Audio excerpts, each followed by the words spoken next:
Good morning and welcome to Climate Weekly. I am Janine Page and here with me today is Jordan Calchetta, who is going to tell us all about the Catholic Church and what it has been doing to combat climate change. Welcome, Jordan. Thank you, Janine. It's lovely to be here. So, let's start with where the Church sits in regards to climate change. Do you believe that it is occurring? The official church body most definitely believes that climate change is occurring. It should also be noted that 70% of Catholics believe that global warming is currently happening, with 57% believing that full responsibility should be placed on humans rather than natural events. So what is the Church's position on climate change? Well, Janine, for the Catholic Church, climate change is a moral issue. We believe that it is the responsibility of the countries who are the larger polluters to guide and assist the more vulnerable countries to a more sustainable and eco-friendly world.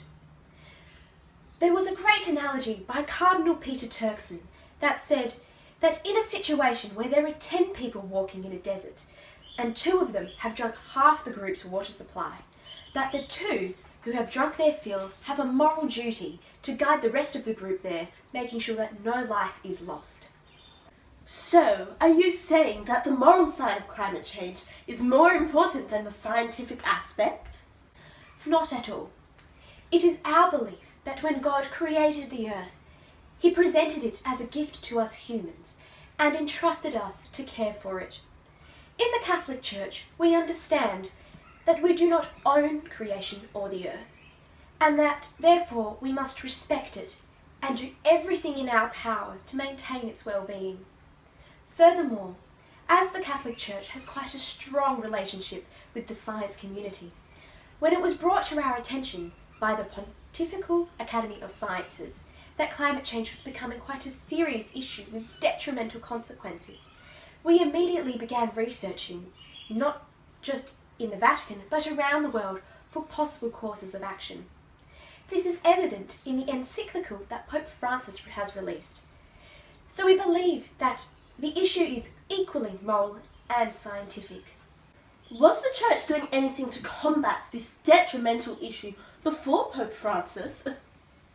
I'm glad you asked that, Janine. It is evident that the Catholic Church has been committed to protecting the earth, which God has entrusted us to look after for numerous decades. One example is Pope Francis's predecessor, Pope Benedict XXVI, who was actually known as the Green Pope. During his time as head of the Catholic Church, not only did he see to it that the Vatican was the world's first carbon-neutral state, which was achieved by funding the plantation of thousands of trees in a Hungarian forest, thus offsetting the Holy See's carbon emissions, but he also managed to reduce its annual carbon emissions by 225 tonnes a year, which is actually equivalent to 80 tonnes of oil. This amazing outcome resulted from the installation of over 2,000 photovoltaic panels on the roof of Nervi Hall, which produced 300 kilowatts of clean energy a year. In addition, Pope Benedict XXVI also converted the Pope Mobile into a hybrid vehicle, which is partially powered by electricity.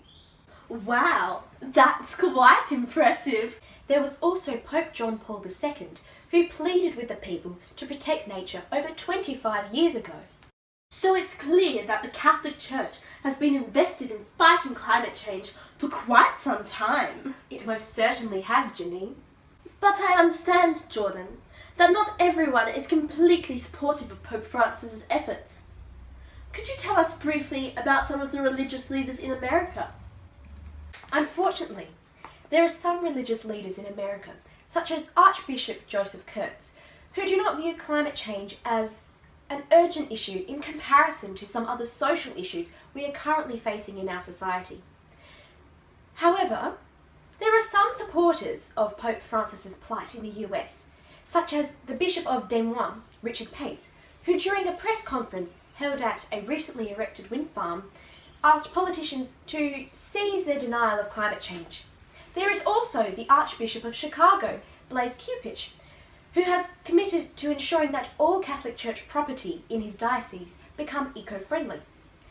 We also have Archbishop of Atlanta, Wilton Gregory, who has announced that he is planning to install solar panels in poorer neighbourhoods in his state. So as you can see, Janine, while there are some members of the Catholic Church that appear to be quite conservative regarding the matter of climate change, there are also many who are doing everything they can to combat the issue. And what about the Church's investments in fossil fuels? There has been some discussion about the Vatican Bank divesting from fossil fuel companies due to Pope Francis's calls to have them immediately phased out and replaced by renewable energy sources. However, at the moment, there are no plans to take such action. And do you not think such action should be taken? Well, there are some, like environmental activist Naomi Keane, that believe that such a divestment would send a political message and consequently lead to fossil fuel companies being forced by governmental bodies to repay some of their profits through a carbon tax or even an increase in mining extraction royalties. However, the Vatican Bank, through their spokesperson Max Hockenberg, have stated that the actual divesting would mostly be irrelevant, as there is not, in fact, much that they can divest. He revealed that 95% of the bank's assets are actually invested in government bonds, and the remainder was in stocks held by government funds, in which he has no knowledge of their content. So really, there would be no point in the Vatican Bank divesting its funds. No, there wouldn't. Thank you, Jordan. There has also been, as I understand it, some criticisms regarding how the Catholic Church is tackling climate change. Some people have said you're doing an outstanding job of doing, well, nothing. What would your response be to that? Well, to answer that question, Janine, I feel it is important to first ask what the Catholic Church's role actually is in regards to climate change. Much like I have previously stated, the Catholic Church is primarily concerned with the moral aspect of the consequences of climate change, such as how it affects those who live in lower economically developed neighbourhoods and countries. Because of this, the Church sees itself as a medium to amplify the concerns of those being harshly affected by the harm caused to our planet, and also as a medium to disperse the information to all corners of the globe and to encourage all 1.2 billion Catholics to find the humanity within themselves to care passionately for this cause.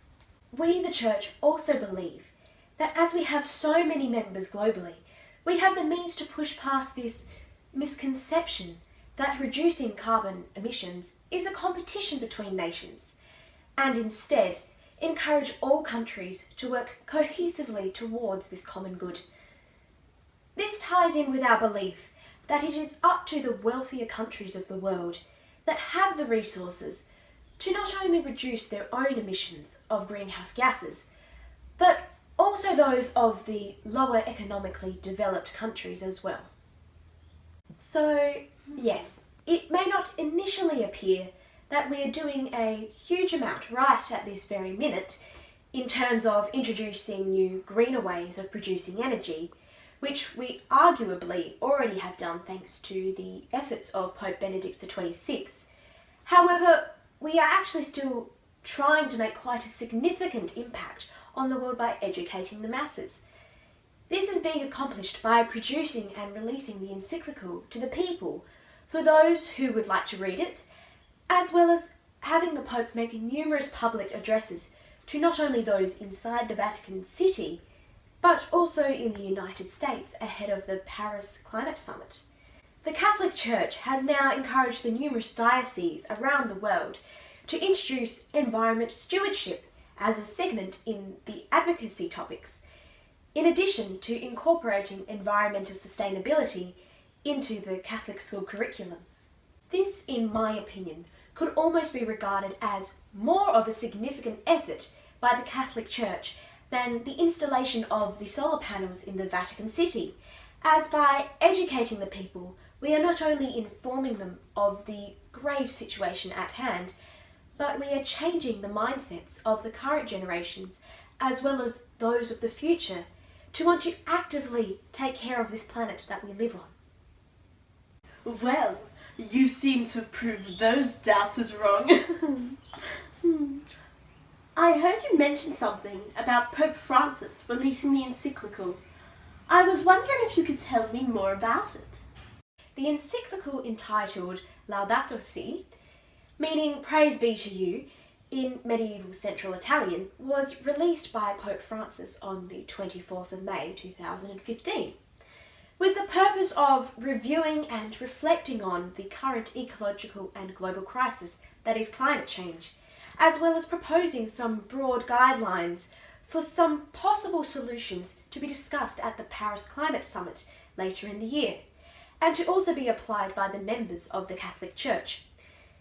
This document touches on numerous topics, such as the effect not only of pollution and the climate change, but also the lack of clean available water to those who are situated in lesser developed areas, as well as the consequences of the loss of biodiversity, in addition to an exploration of the globalization of the technocratic paradigm and possible courses of action.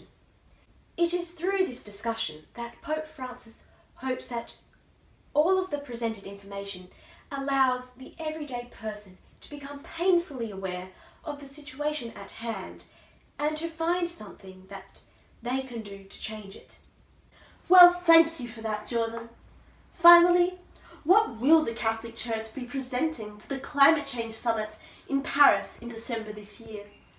Well, Pope Francis will attend the Climate Change Summit in an attempt to further the efforts of the encyclical in drawing attention to not just the statistics of the greenhouse emissions of other nations, but also the moral implications of such statistics on the people of the world. He will actively participate in the setting of goals and the strategizing of methods to further reduce emissions globally, as well as to improve the lives of many around the world. Also, by attending this summit, Pope Francis will be able to take all of the information gained from these discussions back to the Vatican, where it can then be dispersed to all the members of the Catholic Church, further enabling this plight against climate change to be undertaken in a community effort. Thank you, Jordan. Come back after the break to see Jamie Jones talk methane. How much do cows actually produce?